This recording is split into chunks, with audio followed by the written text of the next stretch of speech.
Quality education and all-round development. Yo, rock. Our tomorrow is here. I say my tomorrow is here. Our tomorrow is here. I know. Enugu State government flags off distribution of palliative for indigent people, just as the state government bans illegal extortion of motorists on roads. These and more stories coming your way. So glad to have you join us on today's edition of Lion Building in Action. My name is Chika Ubu, and before we walk the talk, we will take a break. Don't go away.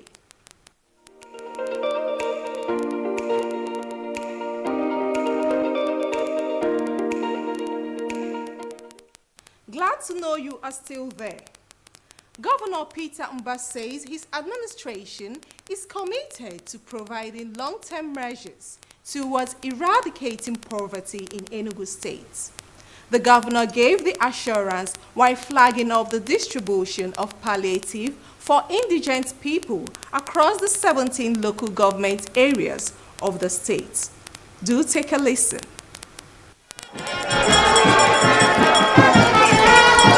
Excellency, you are welcome. We thank you.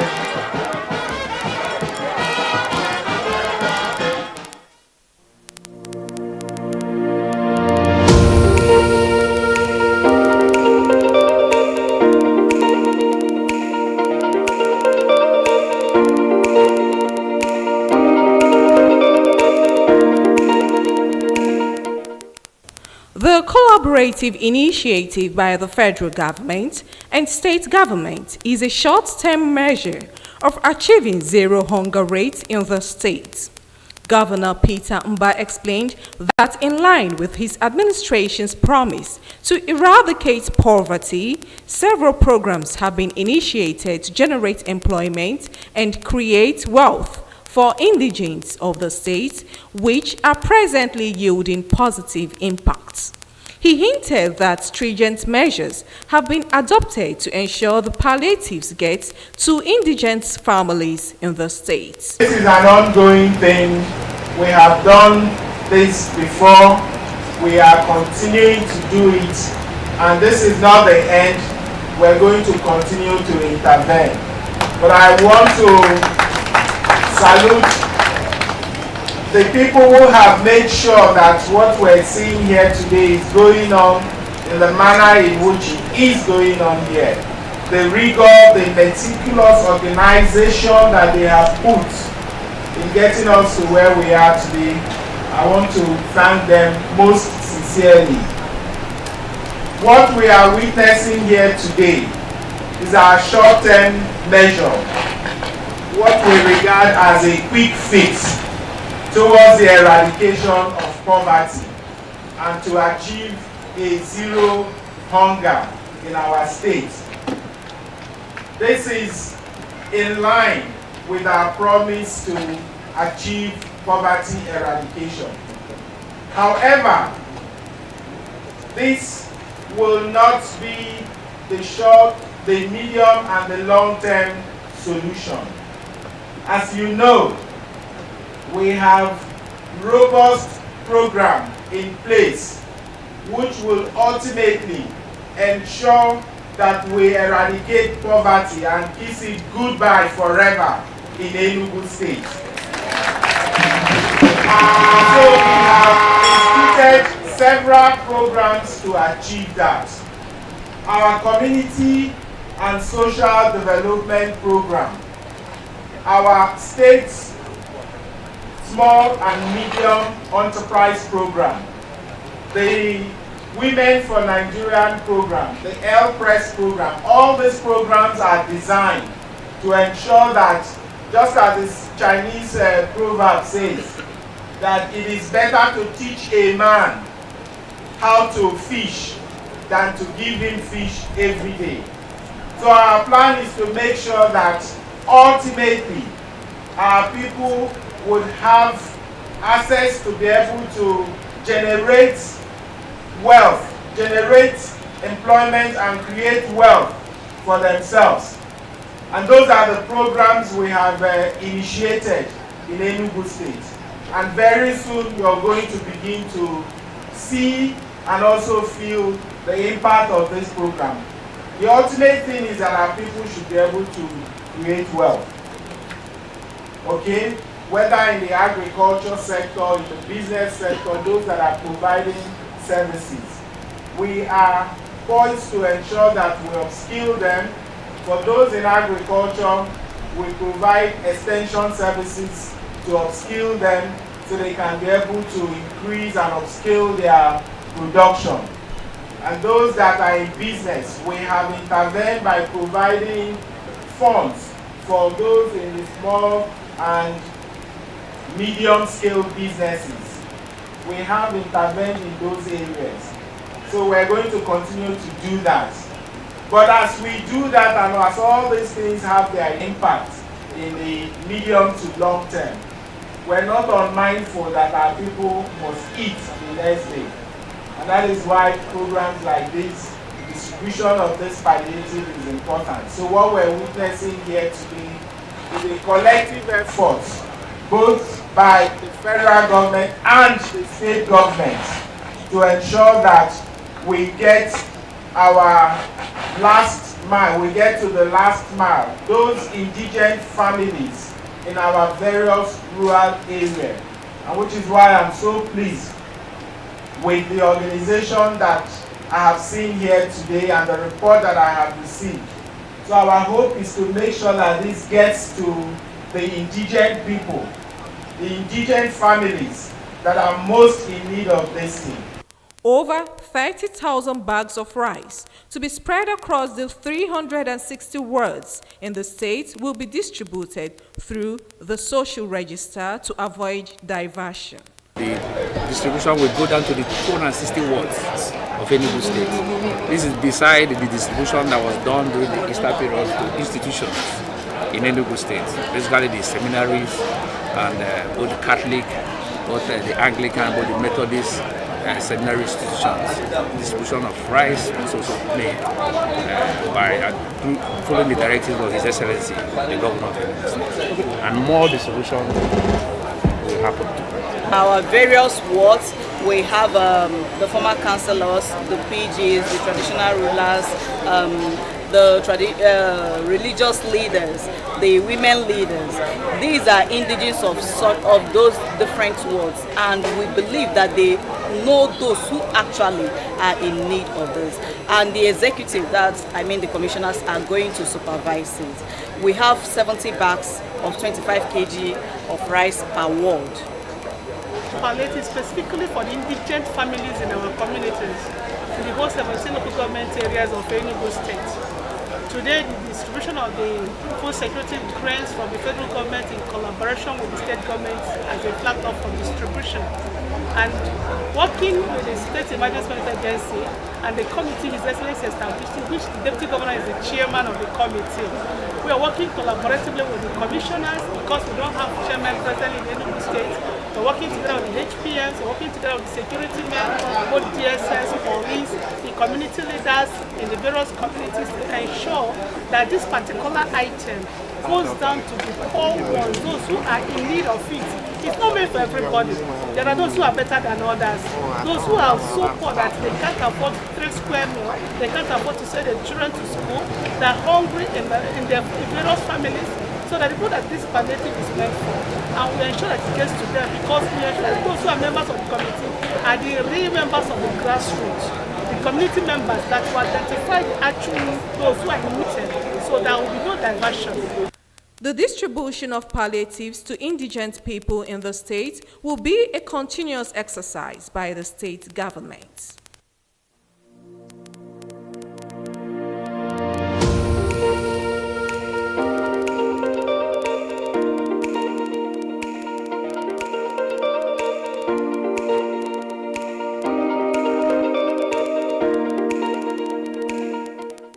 Still on eradicating poverty and achieving 0% poverty headcounts, Enugu State government has agreed to partner with a non-governmental organization, Action Aid Nigeria, with the aim of alleviating poverty and accelerating development in the state.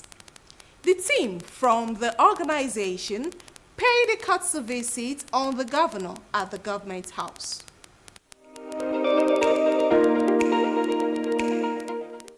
According to the country director, Action Aid Nigeria, the organization is a global movement of people utilizing the human rights-based approaches to eradicate poverty and engender social transformation.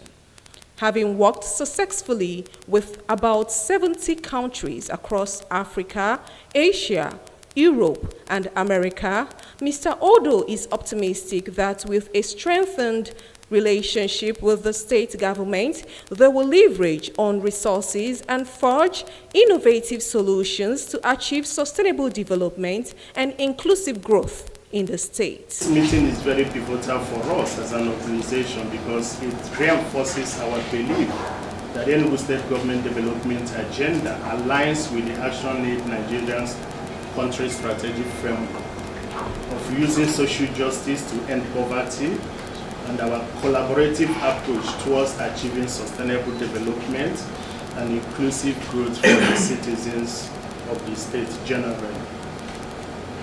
With the request of His Excellency on Action Aid Nigeria to mobilize international non-governmental organizations for an interactive session in Abuja, this request was made on us by the team from His Excellency.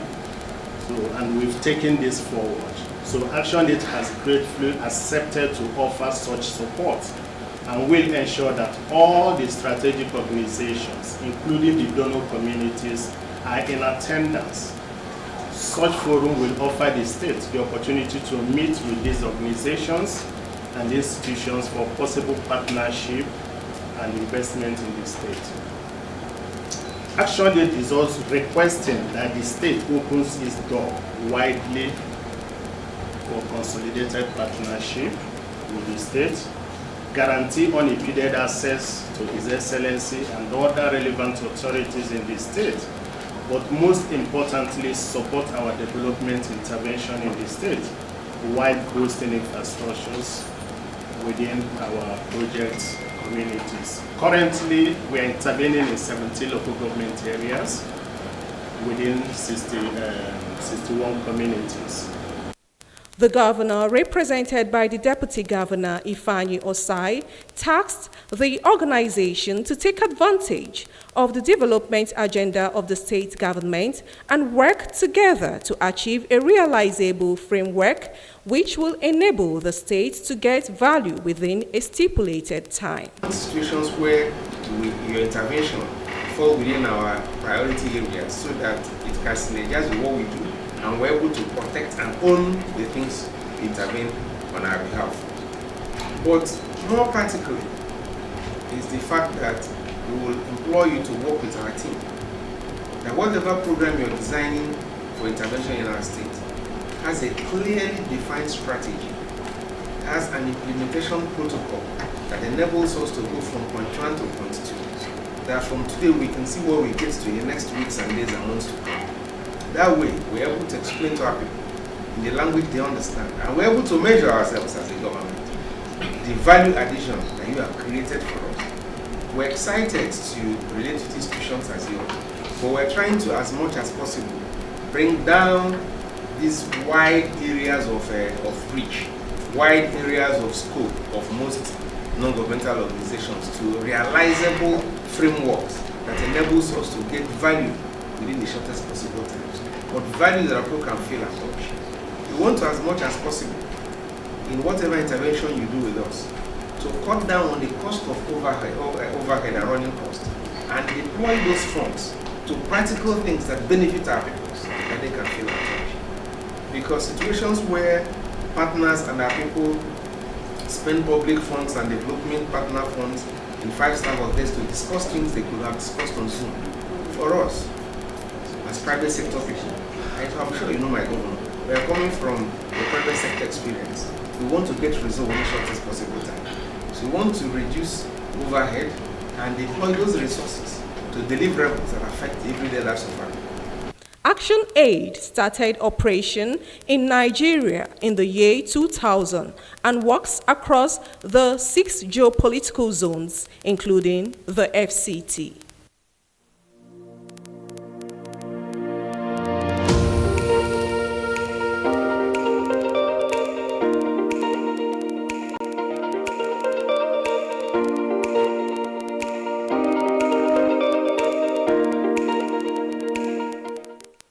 Enugu State government has banned all forms of illegal tolls and extortion of motorists by touts, warning that defaulters of the order will face the full wrath of the law. The secretary to the state government, Professor Chidebere Onya, gave the warning at a press conference with key players. We bring you the reports.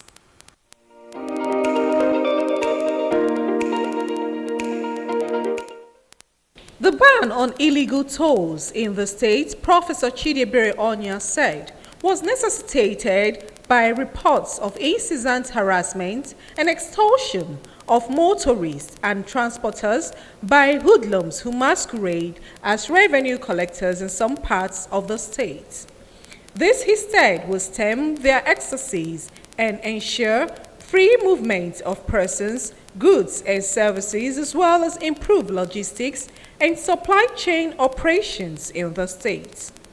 The state government also announced the establishment of service centers in strategic locations across the state to address the challenge of multiple taxation. The Enugu state government hereby orders such extortionists to clear off our roads, as anyone caught engaging in such activities henceforth will be arrested and made to face the full wrath of the law.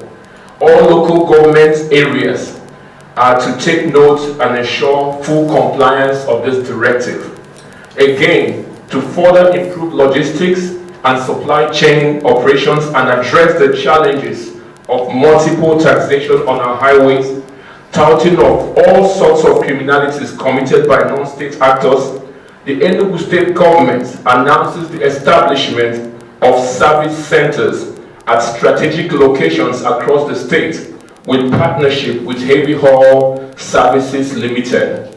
The service centers will serve as centralized hubs and offer a range of services tailored to meet the needs of logistic businesses and heavy-duty vehicles that transport goods in and out of the state. The services will include the provision of livestock health and agro-produce diagnostic centers to ensure that animals and foods coming into the state are safe for consumption and comply with regulatory requirements. Second, provision of designated points where security officials can check and ensure that arms and other dangerous goods are not imported into the state. 3. Provision of weigh stations to ensure that trucks and heavy-duty vehicles coming into our state are not overweight, thereby damaging both major and intrastate routes, which were not designated to carry such weights. Provision of services to drivers where they can take convenient breaks and also refuel their vehicles. 5. Deter industrial waste transportation across our state by introducing sanctions and penalties. Most of you already understand the implication of trucks carrying industrial waste from one state to the other state and dumping it there.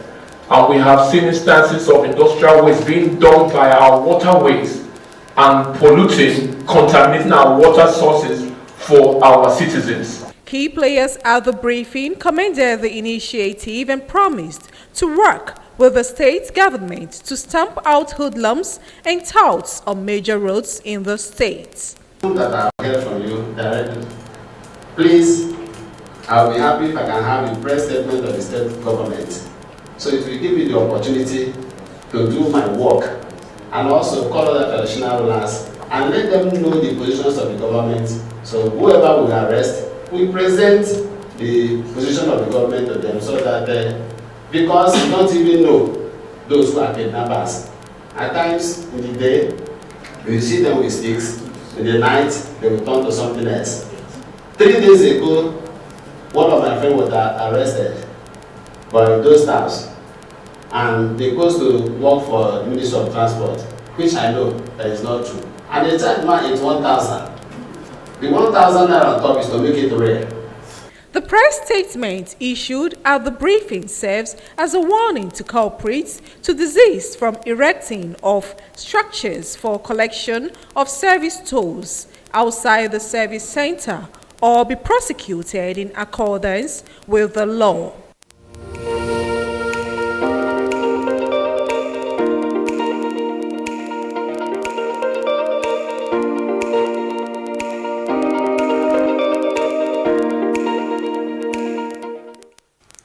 And that report brings us to the end of today's program. Let's do it again next week, God willing.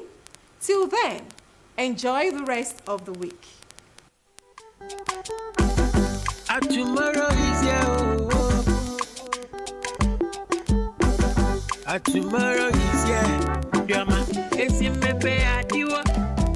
Makana miria babako. Industrial revolution. Abata kone nukunu. Okwa digital economy.